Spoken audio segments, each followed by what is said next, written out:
దేవునికి స్తోత్రం. నేటి దినాన మన అరుణోదయపు దేవుని వాగ్దానము రోమాపత్రిక 9వ అధ్యాయము 27వ వచనము.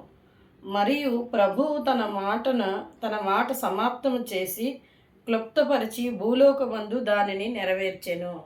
హల్లెలూయా. దేవుడు తన మాటను సమాప్తం చేసేటట. భూలోకమందు క్లుప్తపరిచి భూలోకమందు దాన్ని నెరవేర్చారండి.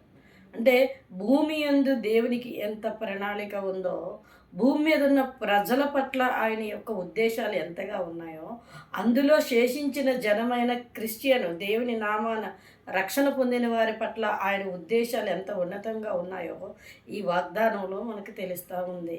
ప్రియమైన దేవుని బిడ్డ, ఈ దినాన నువ్వేమీ భయపడద్దు. దేవుడు భూలోకమందు దాన్ని నెరవేర్చును, స్థిరపరచెను అని లేఖనం సెలవిస్తూ ఉంది కనుక, ఆయన భూమి మీద ఉన్న నిన్ను ఆయన జ్ఞాపకం చేసుకుంటున్నారు కనుక, అరుణోదయాన్ని లేచిన వెంటనే ప్రార్థన చేసుకుని ఈ వాగ్దానాన్ని పట్టుకొని నీ జీవితాన్ని ప్రారంభించు.